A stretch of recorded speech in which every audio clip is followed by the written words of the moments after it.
أشهد أن لا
إن الحمد لله نحمده ونستعينه ونستغفره ونعوذ بالله من شرور أنفسنا ومن سيئات أعمالنا من يهده الله فلا مضل له ومن يضلل فلا هادي له وأشهد أن لا إله إلا الله وحده لا شريك له وأشهد أن محمدا عبده ورسوله يا أيها الناس اتقوا ربكم الذي خلقكم من نفس واحدة وخلق منها زوجها وبث منهما رجالا كثيرا ونساء واتقوا الله الذي تساءلون به والأرحام إن الله كان عليكم رقيبا يا أيها الذين آمنوا اتقوا الله حق تقاته ولا تموتن إلا وأنتم مسلمون يا أيها الذين آمنوا اتقوا الله وقولوا قولا سديدا يصلح لكم أعمالكم ويغفر لكم ذنوبكم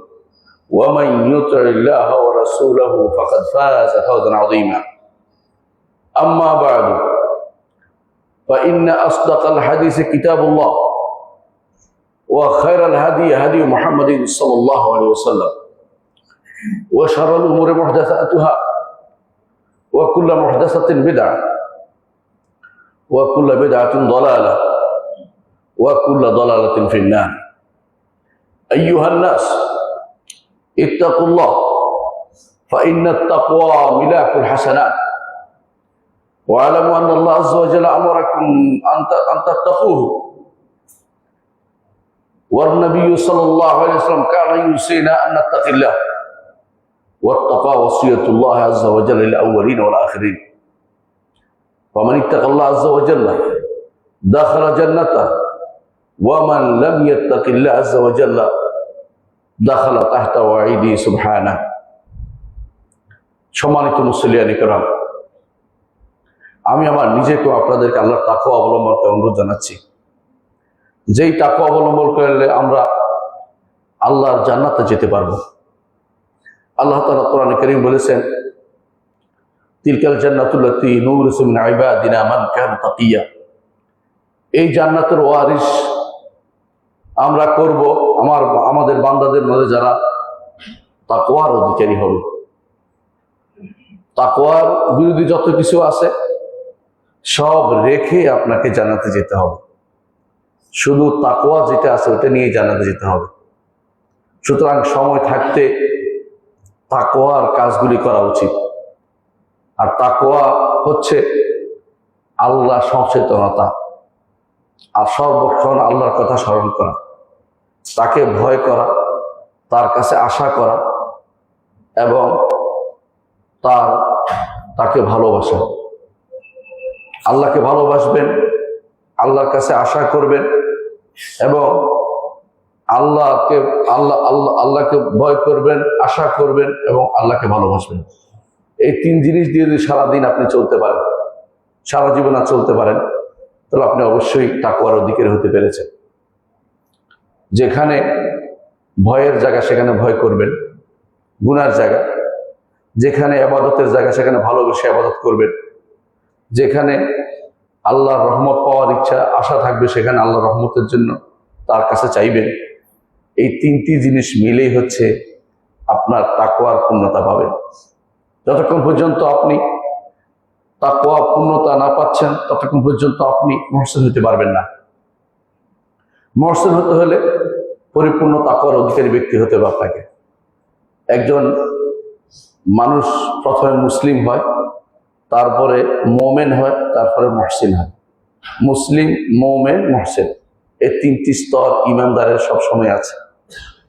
আবার এটা একবার হয়ে গেলে হয়ে গেছে তা নয়, সারাটা জীবন এই তিন স্তরের মধ্যে উঠানামা করে। কখনো মুসলিম থাকে, কখনো মোমেন হয়ে যায়, কখনো মুহসিন পর্যন্ত হয়ে যায়। ইমানদার এই তিনটি স্তরের মধ্যে উঠানামা করে। যদি আপনি ইহসান করতে করতে আল্লাহর সাথে সাক্ষাৎ করেন, আপনার মৃত্যু এসে যায়, তাহলে আপনার জন্য আল্লাহ তাআলা মুহসিনদের জন্য যা ঘোষণা করেছেন সেটা আপনি পেয়ে যাবেন। আপনি জান্নাতে যাবেন বিনা হিসাবে, আপনার কোনো হিসাব নেই, আপনি এমনি জান্নাতে চলে যাবেন। আর যদি আপনি মুমিনদের মধ্যে পড়েন তাহলে আপনি জান্নাতে যাবেন। আর যদি আপনি সর্বনিম্ন স্তরে থাকেন, মুসলিম থাকেন, আপনার জন্য ভালো করেছেন, মন্দ করেছেন, তওবা করে যাননি, আপনার জন্য বিপদের কোনো শেষ নেই। মুহসিনরা জান্নাতে চলে যাবে। আল্লাহ তাআলা নিজে ঘোষণা করেছেন, ইন্নাল্লাহা মা'আল্লাযীনা তাকাউ ওয়াল্লাযীনা হুম মুহসিনুন। যারা মুত্তাকি, মুহসিন, আল্লাহ তাদের সাথে আছেন। আল্লাহ আরশের উপর থেকে সাথে থাকার অর্থ হচ্ছে তিনি আপনাকে দেখছেন, আপনার সম্পর্কে জানেন, আপনাকে তিনি সব রকমের বিপদ আপদ থেকে উদ্ধার করবেন, আপনাকে সাহায্য করবেন। মুহসিনের জন্য এই জন্য দুই রকমের সাথে আল্লাহর সাথে থাকা আছে। একটা হচ্ছে ব্যাপক অর্থে, আরেকটা হচ্ছে সাহায্য সহযোগিতার অর্থে। এই জন্য মুহসিন পর্যায়ে না যাওয়া পর্যন্ত ইমানদার কাঙ্ক্ষিত মান, ইমানের আপনি কাঙ্ক্ষিত মানে পৌঁছতে পারেন নাই।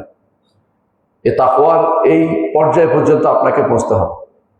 মনে রাখবেন, এ সবগুলির মূল কথা হচ্ছে আল্লাহর ইবাদতে মৃত্যু পর্যন্ত লেগে থাকা। ওয়া'বুদ রাব্বাকা হাত্তা ইয়াতিয়াকাল ইয়াকিন। যাবতীয় ইবাদত আল্লাহর জন্য করা, যার জন্য আল্লাহ আমাদেরকে সৃষ্টি করেছেন। ওয়ামা খালাকতুল জিন্না ওয়াল ইনসা ইল্লা লিয়াবুদুন। দাসত্ব শুধু আল্লাহরই করব। আজ আমরা দাসত্ব আল্লাহ ছাড়া অনেকের জন্যই করি। অনেক কিছু দাসত্ব করি আমরা। প্রবৃত্তির দাসত্ব সবচেয়ে ভয়াবহ। সবচেয়ে ভয়াবহ হচ্ছে প্রবৃত্তির দাসত্ব। বেশিরভাগ মানুষ দাসত্ব করে যাচ্ছে, মনে যা চায় তা। আল্লাহ তাআলা যেই নীতি দেননি সেই নীতি যারা অনুসরণ করে চলে তারা প্রবৃত্তি দাসত্ব করে যাচ্ছে, প্রবৃত্তি দাসত্ব করে যাচ্ছে। তার প্রবৃত্তি দাসত্ব করা হচ্ছে ভয়াবহ বিপদের কারণ। এই জন্য আল্লাহ তাআলা কোরআনে কারিমে এটাকে বলেছেন ইলাহ। আবার আইতা মান ইত্তাখাযা ইলাহু হাওয়াহু আফা আনতা তাকুনু আলাইহি ওয়াকিলা। আপনি কি দেখেছেন তাকে যে তার প্রবৃত্তিকে ইলাহ বানিয়ে নিয়েছে? আপনি কি তার উপর কর্মবিধায়ক হবেন? প্রবৃত্তিকে ইলাহ বানানোর অর্থ আজ এত বেশি পরিমাণে আমাদের মাঝে আছে, আপনি হয়তো উপলব্ধি করতে পারছেন না। যদি আল্লাহর বিধানের কাছে নিজেকে সমর্পণ করতে পারেন, আল্লাহর শরীয়তকে পুরোপুরি মানতে পারেন, শরীয়ত বিরোধী কিছু না চলতে পারেন, তাহলে আপনি প্রবৃত্তি দাসত্ব করেননি। যতটুকু আল্লাহর শরীয়ত বিরোধী পথে চলেন অতটুকু প্রবৃত্তি দাসত্ব, শয়তানের দাসত্ব অথবা অন্য কারো দাসত্ব করে চলেছে। আল্লাহর দাসত্ব যদি করতে চান, আল্লাহ তাআলার শরীয়তকে পরিপূর্ণ মেনে চলতে হবে। সম্মানিত মুসলিয়ানে কেরাম, আল্লাহ তাআলা আমাদেরকে যে জন্য সৃষ্টি করেছেন তিনি বলে দিয়েছেন যে একমাত্র তার ইবাদতের জন্য। ইবাদত তো দাসত্ব, ইবাদতই দাসত্ব। অর্থাৎ আমরা সবাই দাস, তিনি আমাদের মনিব। আল্লাহ আমাদের মনিব, আমরা সবাই দাস। দাস অর্থ এটা যে দাস যা ইচ্ছে তা করতে পারে না। দাসের কাজ হচ্ছে মনিবের সন্তুষ্টি বিধান করে চলা। মনিব যা পছন্দ করে, মনিব যা ভালোবাসে, মনিব যা করতে বলেছে, মনিব যা করতে বলেছে, মনিব যা বলতে বলেছে, মনিব যা বিশ্বাস করতে বলেছে, এগুলি যদি কোনো আমাদের যথাযথ মনিবের কথা অনুসারে, মনিবের নির্দেশ অনুসারে হয়, তাহলে আমরা দাসত্ব করেছি। এটাই হচ্ছে যে সংজ্ঞা দেয়া হয় দাসত্ব। সেটা হচ্ছে ইসমুল জামিউ লিকুল্লি মা ইউহিব্বুল্লাহু ওয়া ইয়ারদা মিনাল আকওয়াল ওয়াল আমাল আয-যাহিরা ওয়াল বাতিনা। অন্তরে এবং প্রকাশ্যে সব অবস্থায় একমাত্র আল্লাহর দাসত্ব করে যেতে হবে। আল্লাহর দাসত্ব করার ক্ষেত্রেও যা ইচ্ছে তা দিয়ে দাসত্ব চলে না। আপনি মনে মনে বললেন যে রাস্তার পাশে 1 ঘন্টা দাঁড়িয়ে থাকবো, অথবা আমি রোদের মধ্যে দাঁড়িয়ে থাকবো, অথবা বিনা খালি পায়ে চলবো, অথবা আমি কারোর সাথে কথা না বলে রোজা রাখবো, এগুলি দাসত্ব হয় না। এগুলি আমার নবী অনুমোদন করেননি। মুহাম্মদ রাসূলুল্লাহ সাল্লাল্লাহু আলাইহি ওয়াসাল্লাম দেখলেন কিছু লোক এক ব্যক্তির উপর জট্টাপকি আছে। রাসূল বললেন যে কি হয়েছে? বলে আবু ইসরাইল শপথ করেছে। কি শপথ করেছে? সে কারোর সাথে কথা বলবে না, সে ছায়ায় যাবে না, সে হেঁটে যাবে হজে, সে কারোর সাথে কথা বলবে না, সে ছায়ায় যাবে না, সে হাঁটবে, বাহনে চড়বে না। রাসূলুল্লাহ সাল্লাল্লাহু আলাইহি ওয়াসাল্লাম বললেন যে তাকে বলো কথা বলতে, তাকে বলো বাহনে চড়তে, তাকে বলো সে যেন বাহনে চড়ে, সে যেন রোদে না যায়, রোদে তো দাঁড়িয়ে থাকার সওয়াব নেই। তাকে বলো সে যেন হজটা পূর্ণ করে। বৈধ হচ্ছে হজ, বাকিগুলি বৈধ না।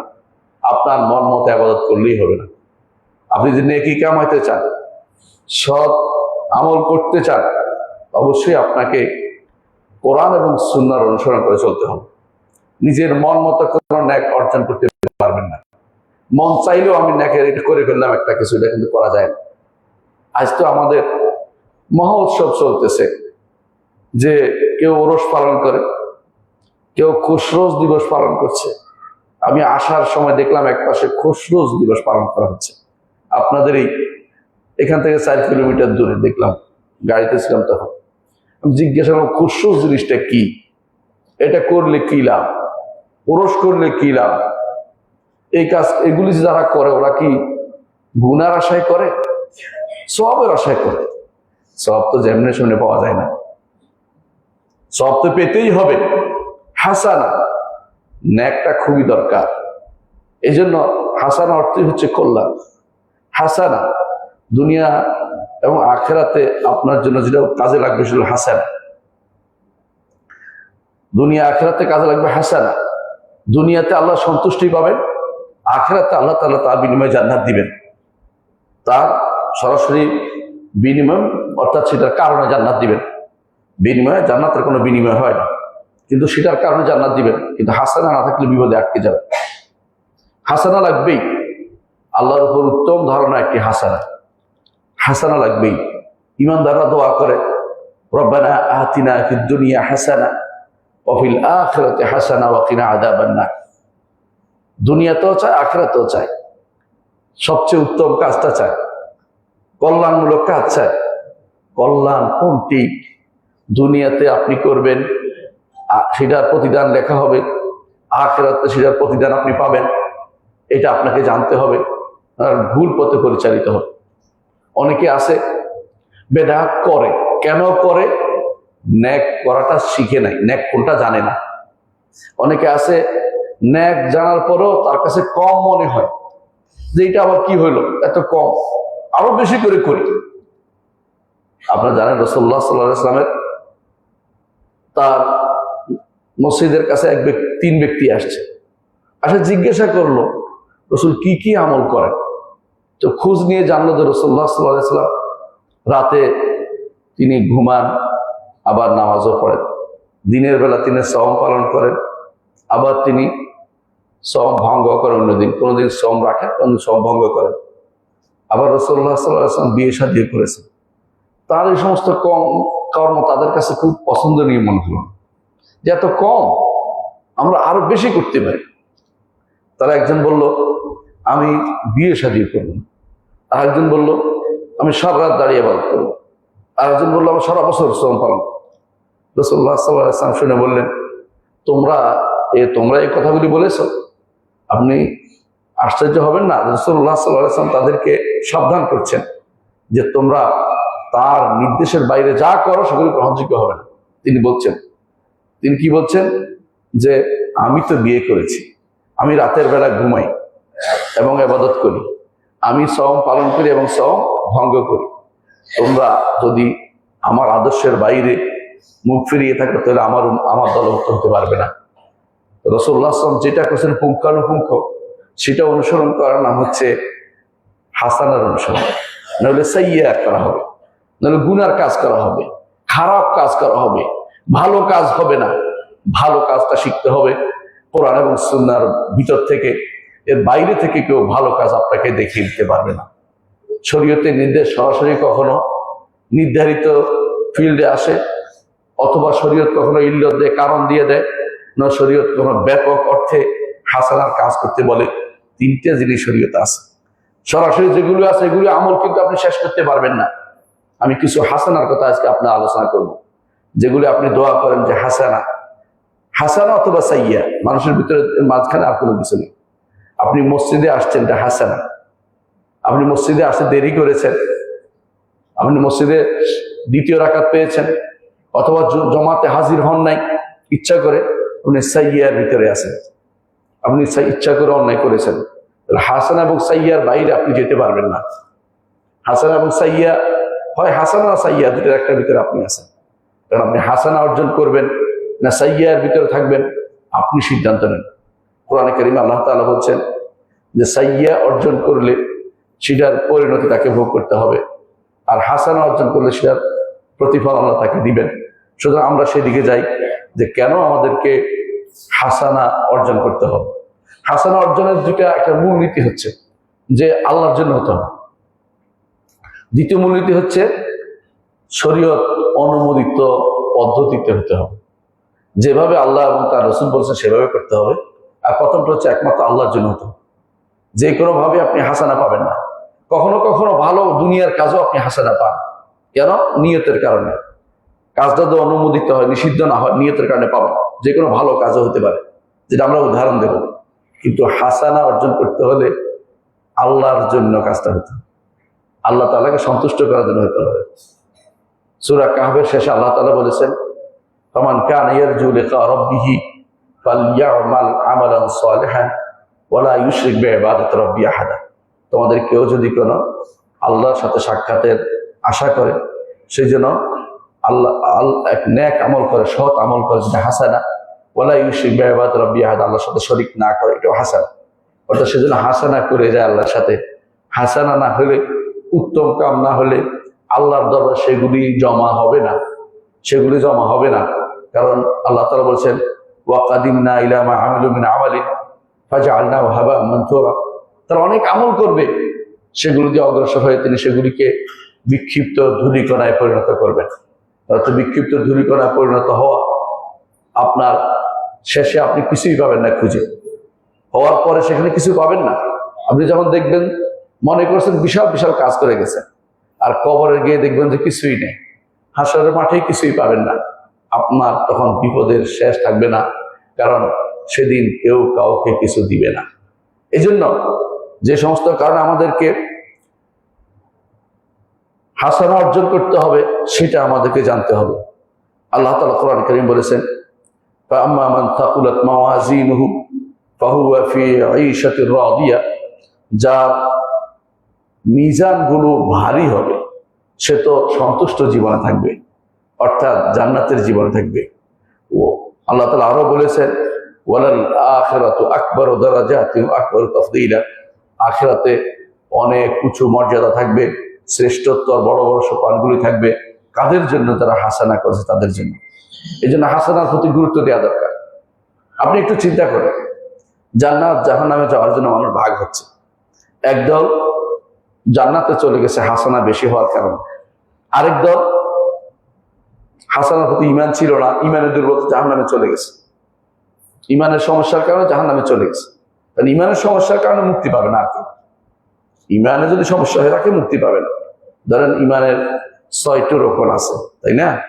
আমানতু বিল্লাহি ওয়া মালাইকাতিহি ওয়া কুতুবিহি ওয়া রুসুলিহি ওয়াল ইয়াউমিল আখির ওয়াল কদরি খাইরিহি ওয়া শাররিহি, এগুলি যদি কোনো সমস্যা থাকে, একটা মানে নাই, তাহলে সে ব্যক্তি কাফের, কোনোদিন জান্নাত মুখ দেখবে না, জান্নাত কোনোদিন যেতে পারবে না। তো এগুলি তার সমস্যা হবে, জাহান্নামে চলে গেছে এগুলো সমস্যার কারণে। শিরিক করে নাই, শিরিক করলে জাহান্নামে চিরস্থায়ী হয়ে যাবে, বের হইতে পারবে না। ইয়া হোসাইন করে ডাকাডাকি করছে, আল্লাহ ছাড়া কি হবে, মুশরিক হয়ে গেছে, জাহান্নামে চলে যাবে তওবা করে না গেলে। অথবা আলীকে ডাকছে, চিরস্থায়ী জাহান্নামে চলে যাবে, কোনোদিন জান্নাতের মুখ দেখবে না যদি কোনো তওবা করে মারা না যায়। সুতরাং এই জাতীয় যতগুলি শিরক আছে, আব্দুল কাদের জিলানী রহমতুল্লাহ আলীকে ডাকছে বিপদে আপদে, সে ব্যক্তি মুশরিক। অথবা শাহজালাল মুজাহিদ ইয়ামানির জন্য কিছু টাকা বরাদ্দ করেছে, মানত করেছে, চিরস্থায়ী জাহান্নামী হয়ে গেছে। কারণ তার সন্তুষ্টির জন্য কিছু দান করেছে, আল্লাহ সন্তুষ্টির জন্য দেয়নি, এই জন্য চিরস্থায়ী জাহান্নামী হয়ে গেছে। এরা কিন্তু আর কোনোদিন পার পেতে পারবে না। তো দুই দল, একদল জান্নাতে চলে গেছে মুহসিন হওয়ার কারণে, সর্বোচ্চ স্তরে জান্নাতে যাবেই, তারা আটকাবে না কিছু। দ্বিতীয় স্তরে আরেকটা গোষ্ঠী সম্পূর্ণ বিপরীত, তারা জাহান্নামে চলে গেছে শিরিক করার কারণে। বাকি রইল মাঝখানে গুনাহগার রয়ে গেছে কিছু মানুষ। এদের বিচার হবে, এদের হিসাব নিকাশ হবে, এদেরকে আল্লাহ কাউকে পার করে দিবেন, কাউকে মাফ করবেন। কারণ শিরিক নাই, কাফের হয় নাই, কিন্তু গুনাহগার মুসলিম হিসাবে আছে। তাদের জন্য বিভিন্ন রকম পদ্ধতি আমার আল্লাহ গ্রহণ করবেন, তার রহমতের ভান্ডার থেকে যাকে ইচ্ছে তাকে মাফ করবেন। কিন্তু যদি শিরিক থাকে, কাউকে তিনি আর ক্ষমা করবেন না। তিনি ঘোষণা করেছেন, ইন্নাল্লাহা লা ইয়াগফিরু আন ইউশরাকা বিহি ওয়া ইয়াগফিরু মা দুনা যালিকা লিমান ইয়াশা। তার সাথে শরীক করা হলে তিনি আর ক্ষমা করবেন না। মুশরিকের জানাজায় হাজির হওয়া জায়েজ নাই, মুশরিকের জানাজায় হাজির হওয়া জায়েজ নাই, মুশরিকের জানাজা দেওয়া জায়েজ নাই। আল্লাহ তাআলা নিষেধ করে দিয়েছেন, ওয়ালা তুসাল্লি আলা আহাদিন মিনহুম মাতা আবাদান ওয়ালা তাকুম আলা কবরি ইন্নাহুম কাফারু বিল্লাহি ওয়া রাসূলিহি ওয়া মাতু হুম ফাসিকুন। যারা এরকম শিরিক অবস্থায় মারা যাবে, কাফের হয়ে মারা যাবে, বা কুফরি আকীদা নিয়ে মারা যাবে, তারা কোনোদিন জান্নাতের মুখ দেখবে না, জান্নাতে যেতে পারবে না। সুতরাং আপনার এটা মনে রাখতে হবে, কাফের যারা হয়ে গেছে তাদের জন্য জাহান্নামের ঘোষণা দিবেন। রাসূলুল্লাহ সাল্লাল্লাহু আলাইহি ওয়াসাল্লাম এক সাহাবীকে বলেছেন, যখনই তুমি কোনো মুশরিকের কবরের পাশ দিয়ে যাবে, তাকে জাহান্নামের সুসংবাদ দিবে। সুসংবাদ মানে দুঃসংবাদ দেয়া, যে তুমি জাহান্নামে যাও। সাহাবী তখন বলেছিলেন, রাসূল আমাকে বিশাল দায়িত্ব দিয়েছে, অর্থাৎ আমি যখনই মুশরিকের কবরের পাশ দিয়ে গেলে জাহান্নামের সুসংবাদ দিতে হবে, যে মুশরিক জাহান্নামে চলে যাবে। কিন্তু যাদের সম্পর্কে জানেন না, শিরিক করেছে কি করেন নাই সেটা আলাদা কথা, আল্লাহর উপর ছেড়ে দেন। যাদের সব আপনি দেখেছেন চোখের সামনে শিরিক করেছে, শিরিক করে মারা গেছে এবং শিরকের বিশ্বাস তাদের ছিল, তারা সারা জীবন কবর পূজা করেছে, মাজার পূজা করেছে, তাদের জন্য ভালো কিছু অপেক্ষা করে নাই। যদি তওবা করে মারা না যায় চিরস্থায়ী জাহান্নামী হয়ে থাকবে, হতে থাকবে।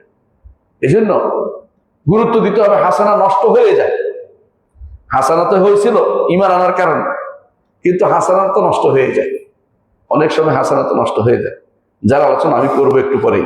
প্রথমে আসি হাসানার প্রতি গুরুত্ব কেন দিবে। যে কারণে বলছিলাম, একদল জাহান্নামে চলে গেছে তাদের শিরিক কুফরের কারণে, মুনাফিকের কারণে। আরেকদল জান্নাতে চলে গেছে নেক আমলের কারণে, উত্তম আমল করেছে, জান্নাতে চলে গেছে, আলহামদুলিল্লাহ, মহসিন তারা বা মোমেন। কিন্তু ঈমান যাদের সমান সমান হয়েছে তারা থাকবে, আটকে থাকবে। কোথায় থাকবে? আরাফে আটকে থাকবে, আরাফে আটকে থাকবে। তাসাওয়াত হাসানাতুন ওয়া সাইয়্যাতুন, হাসানা এবং সাইয়্যা সমান হয়ে গেছে, জান্নাতে যেতে পারছে না, আটকে রয়েছে। একটি যদি বেশি হইতো হাসানা, তাহলে জান্নাতে যেতে পারত। আপনি একটু চিন্তা করেছেন, আপনি দুনিয়াতে যে সমস্ত আমল করেন এর মধ্যে একটা আমল হচ্ছে যে আপনি দিনে রাতে 12টা রাকাত সালাত আদায় করেন না, প্রতিদিন একটা ঘর আপনার আছে। রাসূলুল্লাহ সাল্লাল্লাহু আলাইহি ওয়াসাল্লাম বলছেন জান্নাতে একটি ঘর আল্লাহ দিয়ে দিবেন 12 রাকাত নফল সালাত করলে। এটা হাদিস, সহিহ হাদিস।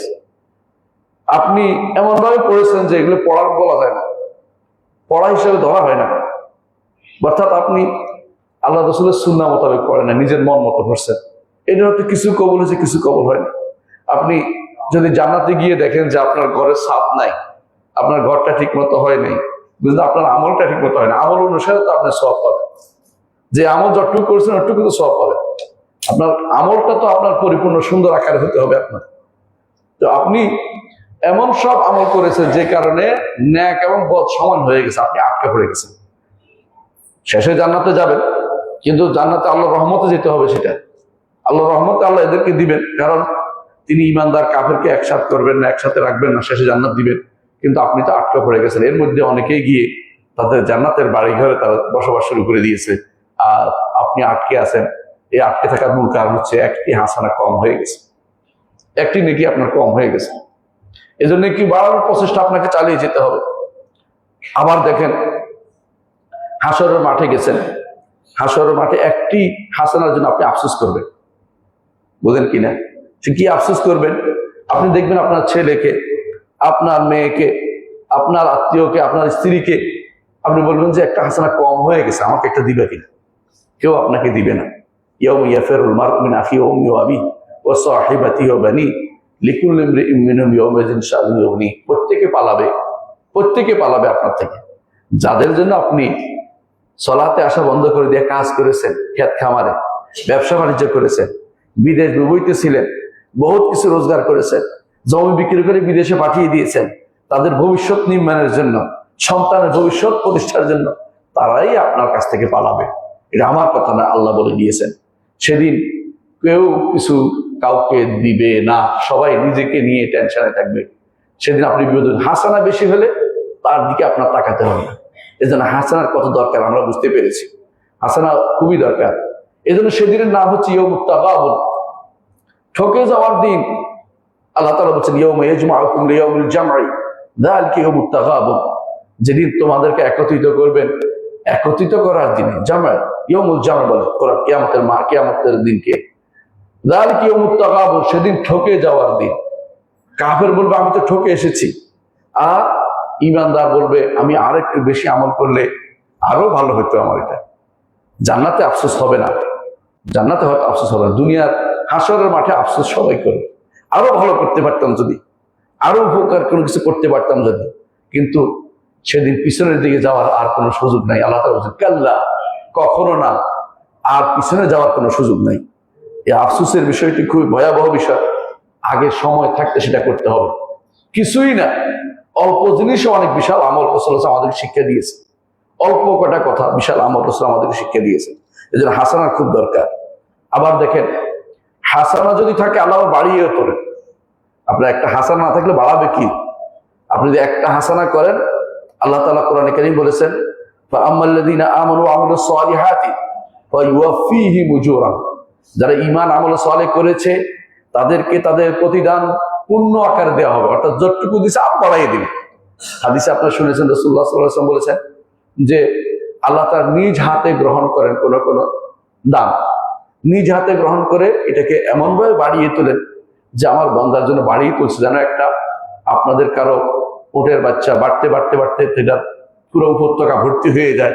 আপনার একটা নেক আমল আল্লাহ তাআলা সেভাবে বাড়িয়ে বাড়িয়ে সেটাকে উপত্যকা ভর্তি করে দেন। এর অর্থ হচ্ছে আপনি যদি একটু থাকে আল্লাহ বাড়াইয়ে দিবেন। হাসানা না থাকলে বাড়াবেন না তিনি। হাসানা থাকতে হবে আপনার, কারণ এই হাসানা ইমান একটা হাসানা। ইমান না থাকলে কিছু হবে না। ইমানদারকে আল্লাহ রহমত করবেন, ইমান না থাকলে আল্লাহ পরিপূর্ণ করে দিবেন না সেটা। তাছাড়া যেই রকমের হাসানাই হোক, বহু রকমের সওয়াব আল্লাহ তাআলা দিবেন। একটি হাসানার বিনিময়ে বহু রকমের সওয়াব তিনি দেবেন। আল্লাহ তাআলা কোরআনে কারীম বলছেন, ইন্নাল মুত্তাকিনা ফি মাকামিন আমিন। যারা তাকওয়া অবলম্বন করবে তাদেরকে আল্লাহ তাআলা সবচেয়ে সম্মানিত আসনে রাখবেন। ফি জান্নাতি ওয়া উয়ুন, প্রস্রবণের মধ্যে রাখবেন, জান্নাতের মধ্যে রাখবেন। ইয়ালবাসুনা মিন সুন্দুসিন ওয়া ইস্তাবরাক, তাদেরকে অত্যন্ত সম্মানিত পোশাক পরিধান করাবেন, সেগুলো রেশমের পোশাক। মুতাকাবিলিন, তারা সামনাসামনি বসে গল্প করবে। এত সামনাসামনি কাছাকাছিও নয়, কারণ এক একজনের জন্য 10টা জান্নাত হয়। তাহলে দেখা করতে আসতে হলে বিশাল ব্যাপার হবে, বিশাল 10টা জান্নাত যদি হয়, যে ব্যক্তি সর্বশেষ জান্নাত যাবে তার জন্য 10টা দুনিয়ার মতো 10টা হয়। তাহলে সেই ব্যক্তি কত বড় জান্নাত নিয়ে আসে আমরা চিন্তা করে দেখুন। সেখানে তারা আবার পরস্পর সাক্ষাৎ করবে, মুতাকাবিলিন। এটা হচ্ছে যদি আপনার হাসানা থাকে, সেগুলি বহু রকমের সওয়াব আপনি পাচ্ছেন। হাসানা না থাকলে আপনি সেটা পাবেন না। আর কি পাবেন? কাযালিকা ওয়াযাওয়াজনাহুম বিহুরিন আইন, তারপর আপনাকে এই ডাগর নয়না হুরদের সাথে আপনার বিয়ের ব্যবস্থাপনা করে দিবেন, মিলিয়ে দিবেন আপনাকে। ইয়াদউনা ফিহা বিকুল্লি ফাকিহাতিন আমিনিন, মনে যা চায় নিরাপদ, সেই নিরাপদ অবস্থায় মনে যা চায় সেরকম ফল ফলাদি আপনি পাবেন। লা ইয়াযুকুনা ফিহাল মাউতা, আর মৃত্যু আসবে না। অর্থাৎ সাধারণত মানুষ নেয়ামত পাইলে মনে করে কখন শেষ হয়ে যায়, তাড়াতাড়ি খেয়ে ফেলি। না, জান্নাতের মধ্যে এরকম না। আপনার নেয়ামত কোনোদিন বন্ধ হবে না। অনবরত নতুন নতুন নেয়ামত আল্লাহ তাআলা ব্যবস্থা করবেন আপনার জন্য।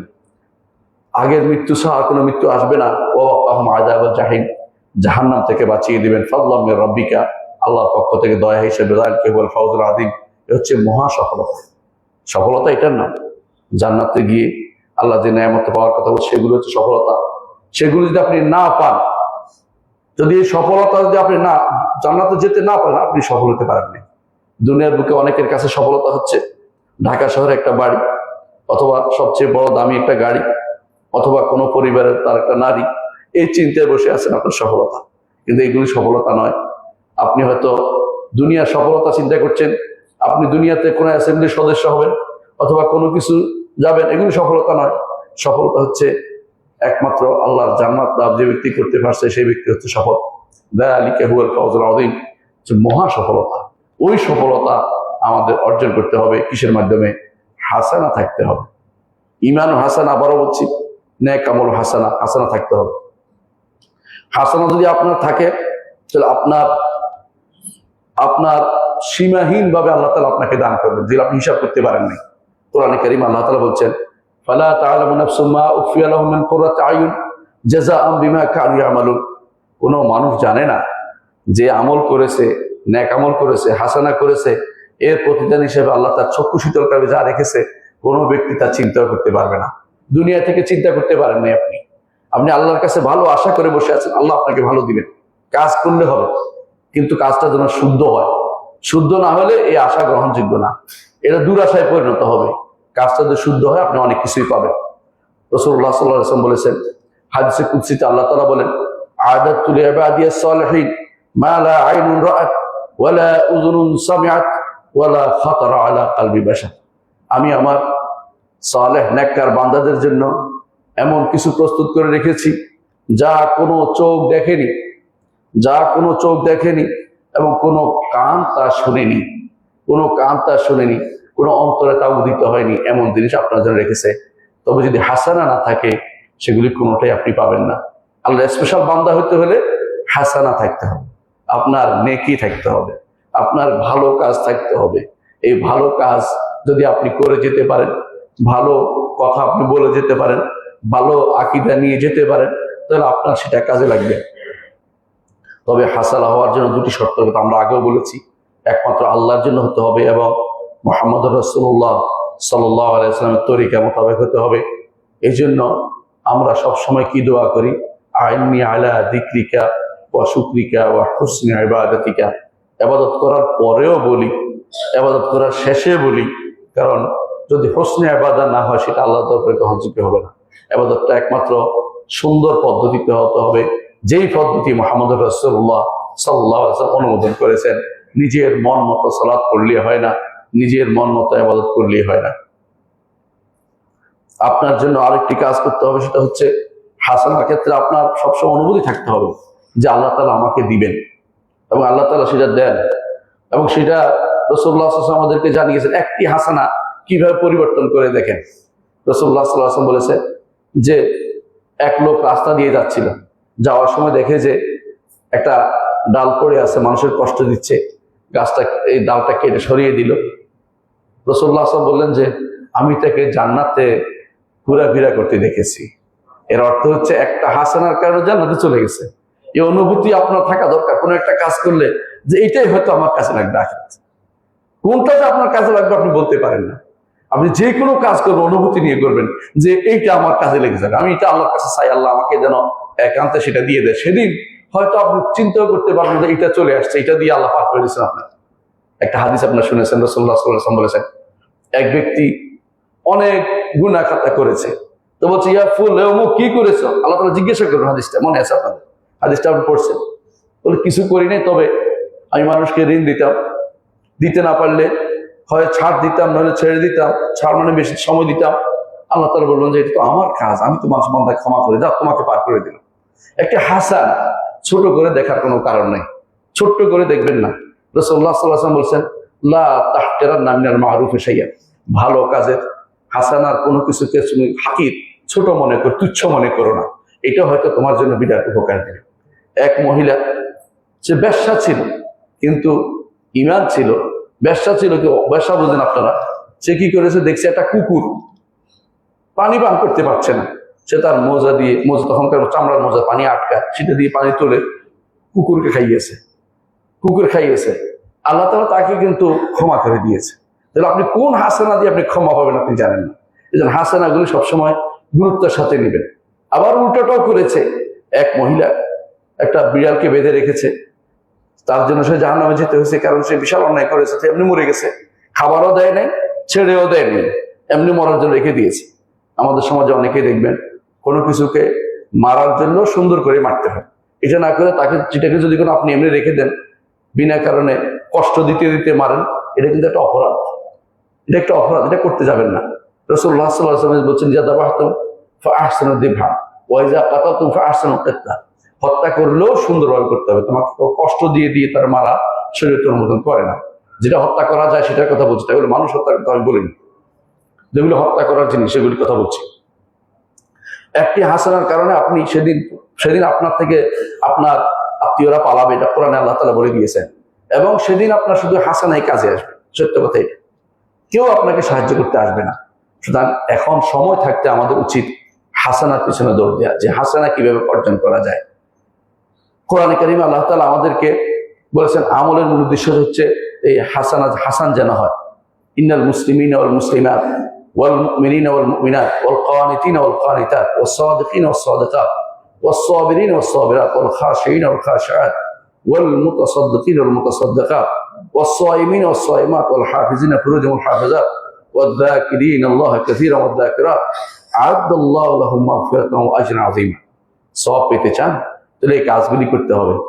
ইসলাম থাকতে হবে, মুমিন হতে হবে, কানেত হতে হবে, বেশি বেশি ইবাদত দাঁড়াতে হবে সালাতের মধ্যে, এবং সত্য কথা বলতে হবে, সবরকারী হতে হবে, এবং সবর এবং বিনয়ী হতে হবে, সদাকা দানকারী হতে হবে, এবং সওম পালনকারী হতে হবে, আল্লাহর সীমারেখার যথাযথ হেফাজত করতে হবে, এবং জিকির করতে হবে বেশি বেশি করে, এবং এবং নিজের লজ্জাস্থানে হেফাজত করতে হবে।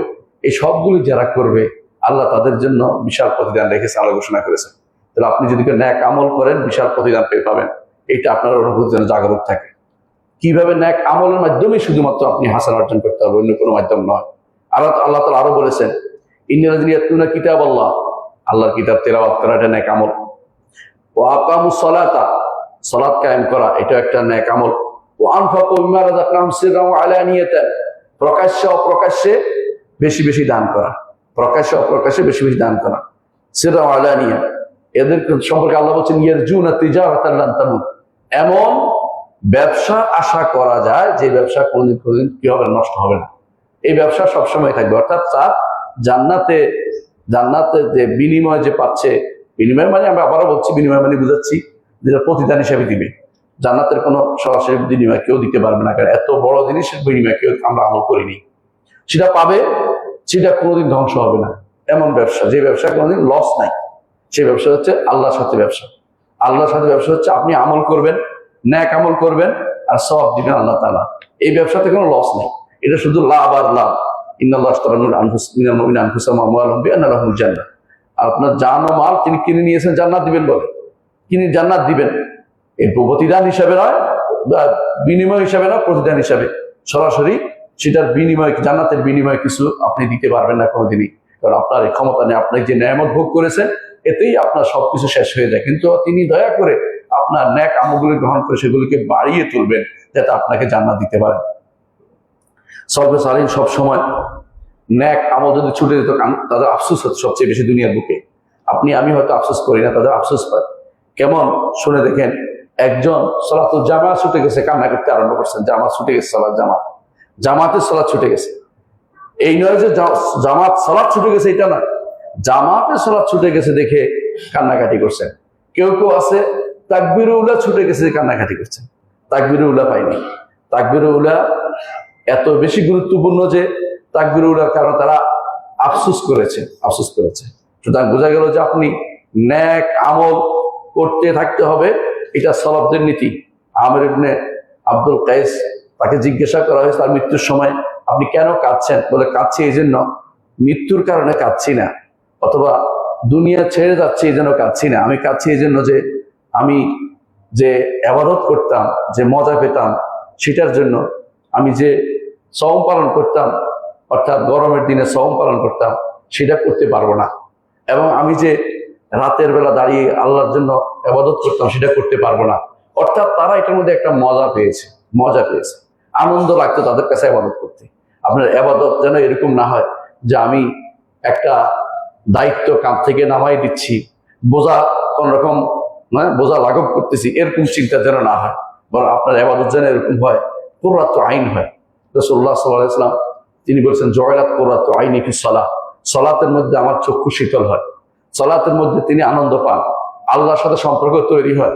সওমের মধ্যে তিনি আনন্দ পান, রাতের বেলা তিনি দাঁড়িয়ে দিতেন নফল সালাতে, তার পা ফুলে যেত, কিন্তু তিনি সালাত ছাড়তেন না। এর অর্থ হলো লম্বা সময় কেরাত করতেন। সাহাবী বললেন যে আমার মনে হলো যে আমার দুই পা ফেটে যাচ্ছে, আমরা চলে যাওয়ার পর্যন্ত চিন্তা করছিলাম। তারপর রাসূলুল্লাহ সাল্লাল্লাহু আলাইহি ওয়াসাল্লাম সালাত শেষ করেছেন, লম্বা টাইম নিয়ে এক রাকাতে তিনি সূরা বাকারা পড়েছেন, তারপরে নিসা পড়েছেন, তারপরে আলে ইমরান পড়তে যাইয়া তারপর দেখেন যে কোথাও তার গলা আটকে গেছে, এই জন্য তিনি তাড়াতাড়ি রুকুতে গেছেন। চিন্তা করেন কত লম্বা টাইম নিয়ে সেটা পড়েছেন। আর আপনি আমি কোন রকম ফালাক আর নাস ইখলাস দিয়ে কোন রকম শেষ করার চিন্তা ভাবনা করি, যে পড়লাম। আনন্দ পেতে হবে ইবাদতের মধ্যে, আর ইবাদতের মধ্যে আপনার ভালো লাগতে হবে। ইবাদত থেকে কোনো মুখ ফিরিয়ে যাবেন না। যদি ইবাদতকে কঠোর লাগে, বুঝতে হবে শয়তান আপনার এখনো দখল করে আছে। আল্লাহ তাআলা এই জন্য বলেছেন, ওয়া ইন্নাহা লাকাবীরাতুন ইল্লা আলাল খাশিঈন, যারা বিনয়ী তারা শুধু ইবাদতের মজাটা পায়, আর যারা বিনয়ী না তাদের ইবাদতে ভালো লাগে না, কষ্ট লাগে।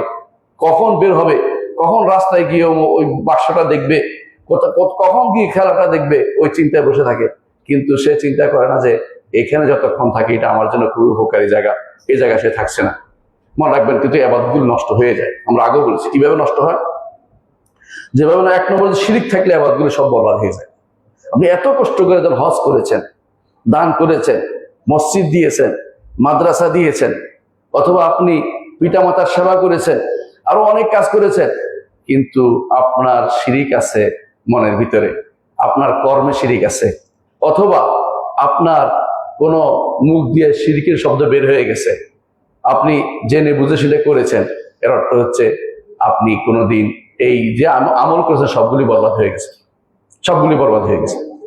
হজ করে আসছেন, আমি অনেক সময় বলে থাকি এটা, হজ করছেন, মক্কা গিয়ে লাব্বাইক পড়েছেন, লাব্বাইক পড়ে অনেকে, লাব্বাইক অর্থ কি? তাওহীদের ঘোষণা দেয়া, লাব্বাইক তাওহীদের ঘোষণা দেয়া।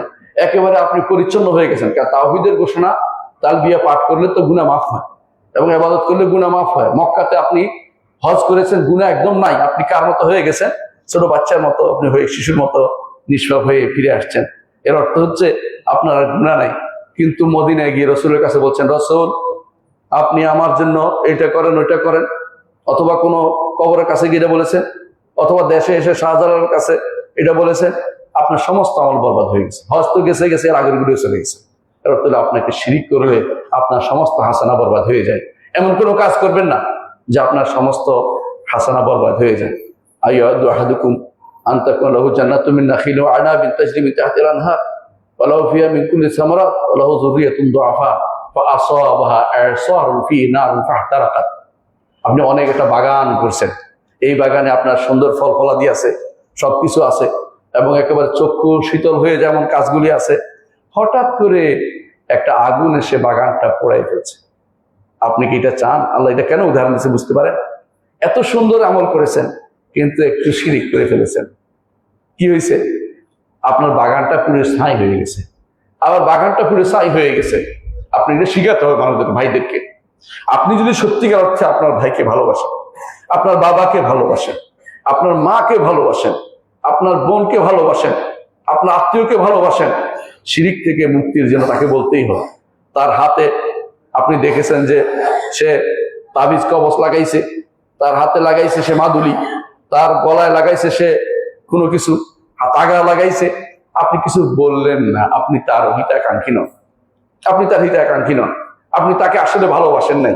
কারণ আপনি জানেন আপনার সন্তানকে আপনি ভালোবাসেন যখন আগুনে হাত দেয়, আপনি বলেন না যে থাক, আপনি কি বলেন? না, আগুনে হাত দেওয়া যাবে না, পুড়ে যাবে, চিরস্থায়ী জাহান্নামে সে পড়বে, আপনার বন্ধু, আপনার ভাই, আপনার বাবা, আপনার মা, আর আপনি তাকে ছেড়ে দিবেন। এটা কিন্তু ইমানদারের কাজ হইতে, ভালোবাসার নমুনা নয় এটা। তার জন্য আপনি পাগল হয়ে যাবেন, কেন সেটা করছে সে তো চিরস্থায়ী জাহান্নামী হয়ে যাবে। তওবা করো, ফিরে আসো, আপনার এই চিন্তা থাকা উচিত। আপনার আশেপাশে এগুলি হচ্ছে, আপনি কেন সেটা করেন না? আপনার উপরে আক্রমণ হলেও করবেন, সুন্দর করে বুঝিয়ে বলবেন, ভাই এটা করলে তুমি চিরস্থায়ী জাহান্নামী হয়ে যেতে পারো, তুমি কবর বেশি আশা করিও না, কবরওয়ালা তোমার কাছে কিছু দিতে পারবে না, কবরওয়ালা তোমাকে উপকার করতে পারবে না, কবরওয়ালা নিজের বিপদে আছে এখন, তার জন্য তোমার দোয়া করা উচিত, সে তোমার কোনো কিছু করতে পারবে না। তার কথা, তার উপরে তুমি যে বিল্ডিং তৈরি করেছে, রাসূল নিষেধ করেছেন, এর মধ্যে তার গুনাহ হচ্ছে। আপনি তোকে ভালোবেসে থাকেন, তাহলে হাসানা নষ্ট হওয়ার মতো কোনো কাজ তার দিয়ে করাবেন না, কারণ তার হাসানা নষ্ট হয়ে যায়। শিরিক করলেও যেমন নষ্ট হয়, কুফরি করলেও নষ্ট হয়, মুরতাদ হইলেও তেমন নষ্ট হয়। আবার কখনো কোনো বেদাত করলেও কিন্তু হাসানা নষ্ট হয়ে যায়, বেদাত করলেও হাসানা নষ্ট হয়ে যায়। দলিল আল্লাহ তাআলা কোরআনে কারীম বলেছেন, আমিলাতুন নাসিবা তাসলা নারান হামিয়া। ইবাদত করছে, পিঠ বাঁকা করে ফেলছে, আমল করেছে, কিন্তু উত্তপ্ত আগুনে চলে যাবে, সেটা হয়তো তার হাসানা নষ্ট হয়ে গেছে কিছু। চিরস্থায়ী যদি কোনো শিরিক করে ফেলে চিরস্থায়ী জাহান্নামী হয়ে যাবে, আর না হলে কিছুদিন জাহান্নামে জ্বলবে। এর অর্থ জাহান্নামে যাওয়ার জন্য ওয়াইদ আসছে, আপনার হাসানা নষ্ট হয়ে না হলে জাহান্নামে কেন যাবে? অর্থাৎ হাসানা নষ্ট হয়ে যাচ্ছে আপনার বেদাতের কারণে, এই জন্য বেদাত করা যাবে না। আবার আল্লাহ তাআলা বলেছেন, কুল হাল উনাব্বিউকুম বিল আখসারিনা আমালা, হে নবী আমি কি বলে দিন যে আমি কি তোমাদেরকে জানিয়ে দেব না যে আমল করে ক্ষতিগ্রস্ত হয়েছে, আমল করেছে, সে মনে করছে ন্যাক আমলের জন্য করেছে, ন্যাক হিসেবে করেছে, কিন্তু ন্যাক হয় নাই, কারণ নবীর পদ্ধতিতে হয়নি। আল্লাযিনা দাল্লা সাইয়ুহুম ফিল হায়াতিদ দুনিয়া ওয়া হুম ইয়াহসাবুনা আন্নাহুম ইউহসিনুনা সুনআ, যারা তাদের দুনিয়ার জীবনের সমস্ত কষ্ট, সমস্ত যে আমল করেছে এগুলো সব খুইয়ে বসেছে, নষ্ট হয়ে গেছে, এগুলো আসে না, আখেরাতে যায় দেখে এগুলি কিছুই যায় নাই। এত আমল করলাম কই সেগুলি তো কবুল হয়নি, কারণ সেগুলি তো রাসূলের পদ্ধতিতে হয় না, বেদাতে ছিল। বেদাতে হলে সেগুলি যাবে না, সেগুলি ওখানে যাবে না। সুতরাং সেগুলি যে কিছুই পাচ্ছে না। দাল্লা সাইয়ুহুম ফিল হায়াতিদ দুনিয়া ওয়া হুম ইয়াহসাবুনা আন্নাহুম ইউহসিনুনা সুনআ, মনে করছে কত ভালো কাজই না করছে, মিলাদ করছে, মুহররমের তাজিয়া বের করেছে, তারপরে দিবস পালন করেছে, শবে বরাত, শবে মেরাজ, বদর দিবস, অমুক দিবস তমুক দিবস বিশাল করে ঘটা করে খাইয়েছে, এমনকি হারামের মধ্যে টাকা পয়সা খরচ করেছে, গরু জবে করেছে, আশেপাশে মানুষদের খাওয়াইছে, অনেক কিছু করেছে, এরপরে যাই দেখে ওখানে কিছুই যায়নি। আল্লাহ তাআলা যেন কোরআনে কারীম বলেছেন ফাসায়ুনফিকুনাহা সুম্মা তাকুনু আলাইহিম হাসরাতান ইয়াউমাল কিয়ামাহ, খরচ করবে আর কিয়ামতের দিন আফসোস করবে, হায় রে খরচ যেগুলো এগুলো কই গেল, এগুলো তো আসলো না আমার কাছে। আমল নামাতে তো এগুলো শুধু গুনাহে লেখা হয়েছে, নাকি তো লেখা হয় না এগুলি। কারণ বেদাত করলে যে আপনি শুধু মাপে গুনাহ হয় মানে সওয়াব হয় না তা না, গুনাহও লেখা হয়েছে। এটা বিপদের কারণ। তো আমল করে ক্ষতিগ্রস্ত হতে যাবেন কেন? আমলটা যেন শুদ্ধ হয়, একটু চিন্তা করে দেখবেন। আপনি যে মিলাদ পড়েন অথবা কিয়াম করেন, দুইটা তো আরো বড় বেদাত, দুইটাই বেদাত।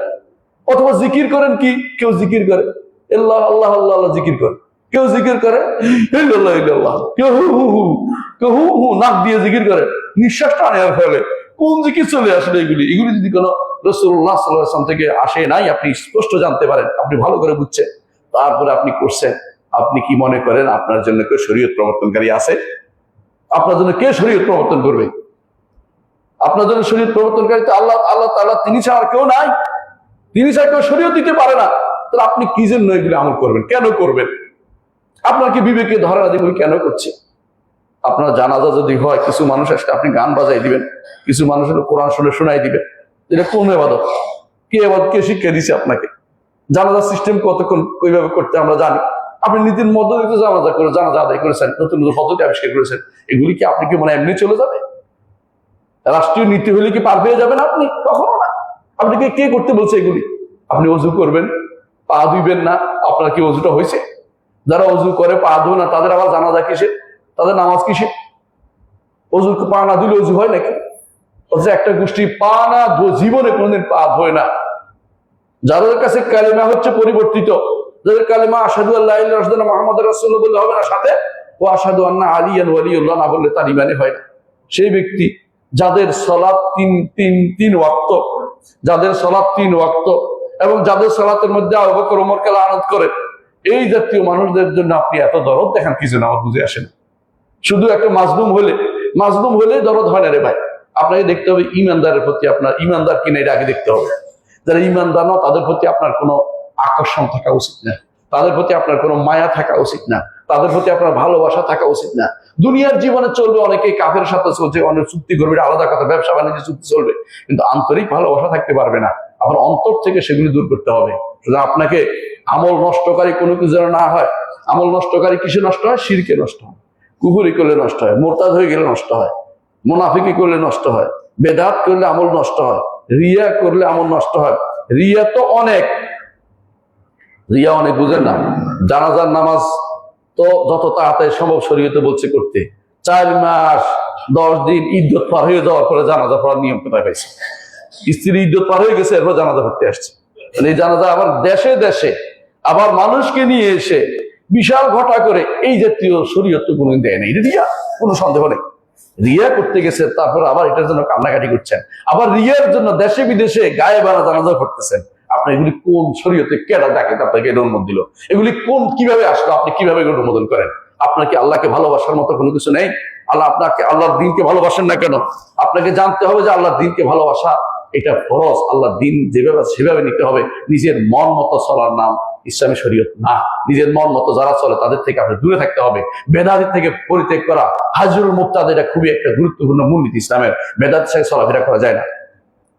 আরেকটি গুনাহ, কিছু গুনাহ আপনার আমল নষ্ট করে।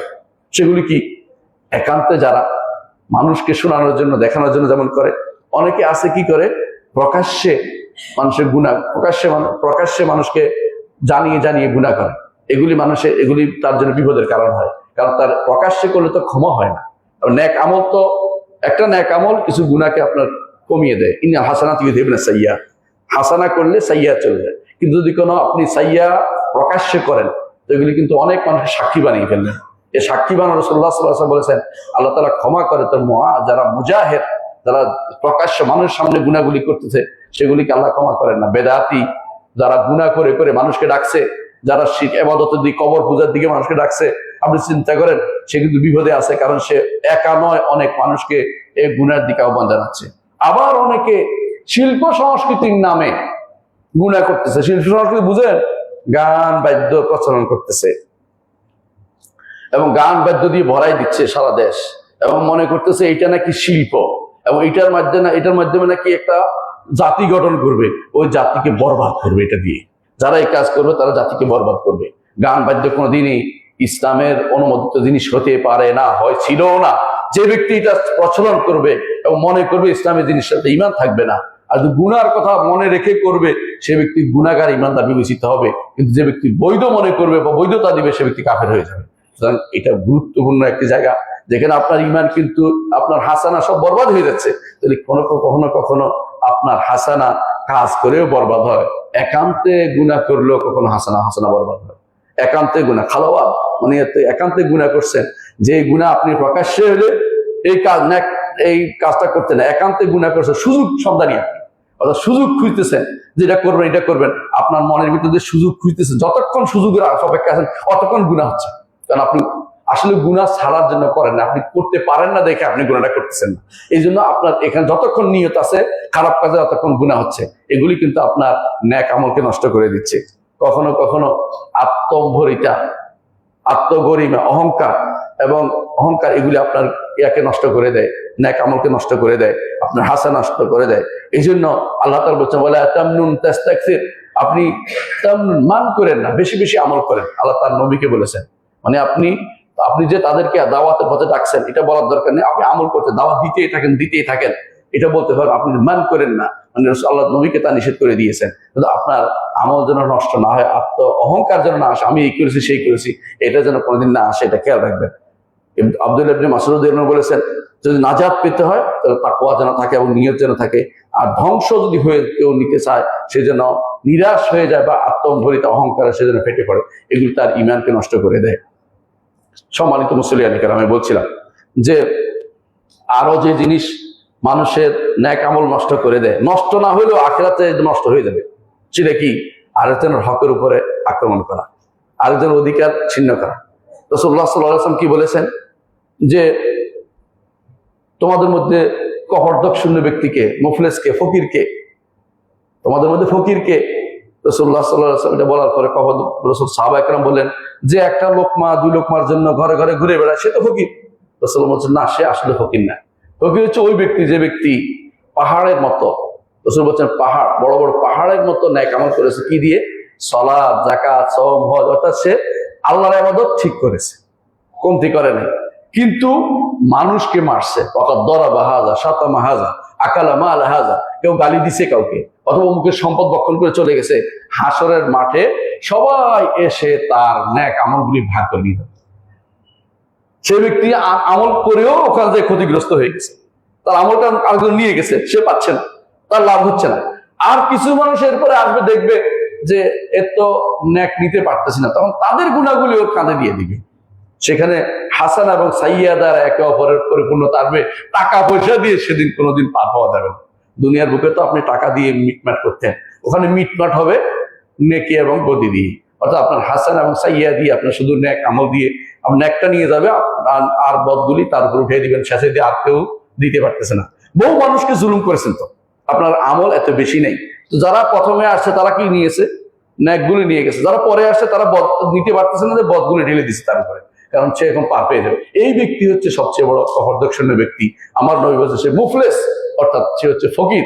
তার মতো ফকির আর কেউ হইতে পারে না, তার কিছুই নাই, সে সবচেয়ে নিঃস্ব অবস্থায় আছে।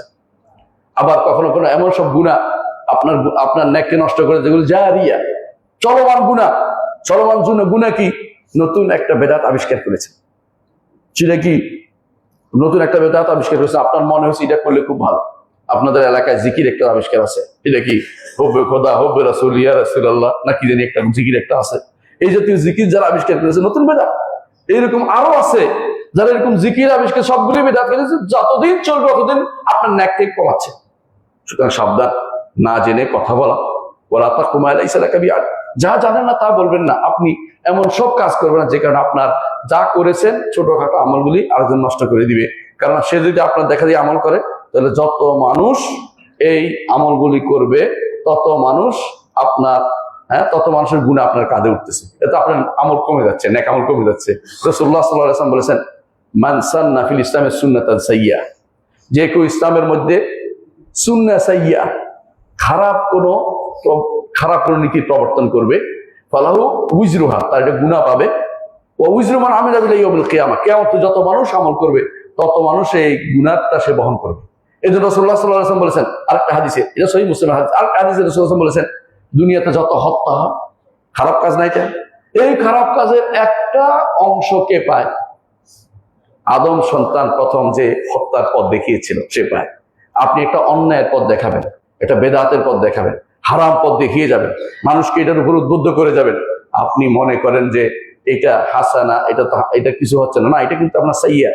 ঠিক বাসার ভিতরে একটা বাক্স রেখে গেছেন, বাসার বাক্স বুঝেন তো, অর্থ কি? টিভি রেখে গেছেন অথবা এমন কিছু রেখে গেছেন যেটা দিয়ে সে হারাম দেখবে আপনার পরিবার। আপনি কবরও যেতে পারেন কিন্তু গুনাহ বন্ধ হয়নি, গুনাহ চলমান, সাইয়্যা। আব্দুল্লাহ জাহাঙ্গীর রহমতুল্লাহ আলাইহি সবসময় বলতেন গুনাহে জারিয়া, এই গুনাহে জারিয়া আপনার চলমান আছে, গুনাহে জারিয়া আপনি বোঝা উচিত। আপনি একটা অন্যায় কাজের জন্য একটা মানুষকে নিয়োগ দিয়ে গেছেন, চাকরি একটা নিয়োগ দিয়ে গেছেন এক ছেলেকে, যে কি সে গানের শিক্ষক অথবা সে নৃত্যের শিক্ষক, আপনি মনে করছেন চলে গেছেন, তা নয়। যতদিন সে যত মানুষকে গান শিখাবে, নাচ শিখাবে, ততদিন আপনার কবরে সেটার গুনাহ পৌঁছে থাকবে। আর সেটা নয়, ওই যতজন শিখাচ্ছে ওদের গুনাহ কিয়ামত পর্যন্ত পৌঁছে থাকবে আপনার কবর, বন্ধ হচ্ছে। নাউযুবিল্লাহ। এর অর্থ হচ্ছে আপনি কি জানেন না কোন কাজটা কিভাবে করছেন? একটা মানুষ যে কবর বাধাই করে, যত মানুষ কবর বাধাই দেখলে এটাকে গুরুত্বপূর্ণ কবর মনে করে এবং সেখানে টাকা পয়সা দিয়ে আসে, অথবা টাকার বাক্স বানিয়ে দিচ্ছেন, আপনি সেখানে কোনো অন্যায় করে যাচ্ছেন, অন্যায় পথ করে যাচ্ছেন, অথবা কোনো মূর্তি আপনি বানিয়ে দিচ্ছেন, আপনি মনে করেন যে আপনি ছাড় পাবেন না, আপনি অন্যায়ের কাজে সহযোগিতা করছেন, আপনি এটার গুনাহ আপনাকে বহন করতে হবে। তাহলে আমি মনে করেন আমল করেও ক্ষতিগ্রস্ত হয়ে যায়, হাসানা রক্ষা করা দরকার, হাসানা অর্জন করা দরকার। হাসানা কিভাবে অর্জন হবে সেটার আলোচনা আজকে আমরা করতে পারবো না, অনেক লম্বা। আমি শুধু কয়েকটা উদাহরণ দেব। এক নম্বর হচ্ছে, হাসানা অর্জনের বড় মাধ্যম হচ্ছে আল্লাহর নির্দেশিত ফরজ কাজগুলি করা, ফরজ কাজগুলি করে যেতে হবে। দ্বিতীয়, বেশি বেশি নেক আমল করতে হবে, সেটা কি সুন্নাহ, নফল কাজ বেশি বেশি করতে হবে, যেগুলো রাসূলুল্লাহ সাল্লাল্লাহু আলাইহি ওয়াসাল্লাম বলেছেন, যেগুলো দেখে দেখে করতে হবে। আর একটার ভিতরে আপনি মসজিদে আসছেন, ধরেন মসজিদে আসছেন, মসজিদে আসার সময় আপনি অনেকগুলো চিন্তা করবেন যে আমি মসজিদে যাচ্ছি, সওয়াব পাবো, মসজিদে যাচ্ছি আমি আমার মর্যাদা বৃদ্ধি হবে, মসজিদে যাচ্ছি আমার গুনাহ মাফ হবে, মসজিদে যাওয়ার সময় কাউকে ডেকে নেবো, সওয়াব পাবো। এইভাবে আপনার সার্বক্ষণিক চিন্তা রাখতে হবে যে আমি যা করি না কেন অনেককে নিয়ে করবো, এগুলি আমার আমলনামায় জমা হবে। মুহাম্মদ রাসূলুল্লাহ সাল্লাল্লাহু আলাইহি ওয়াসাল্লাম জগতের যত নেক আমল আছে সমস্ত সমান পরিমাণ সব আমার নবী পায়। আমরা জানি না বলেই বলি, কি বলি, আমরা যা পড়েছি তার সব রসুলকে পৌঁছায় দেয়, যেটি কথাবার্তা বলে, এগুলো বিদআতি কথা। কারণ আপনি রাসূলুল্লাহ পথ দেখিয়েছেন যত নেক আমলের, আপনি পাঠাতে হবে না, অটোমেটিক সম পরিমাণ সব আমার নবীর আমল যুক্ত হয়ে যায়।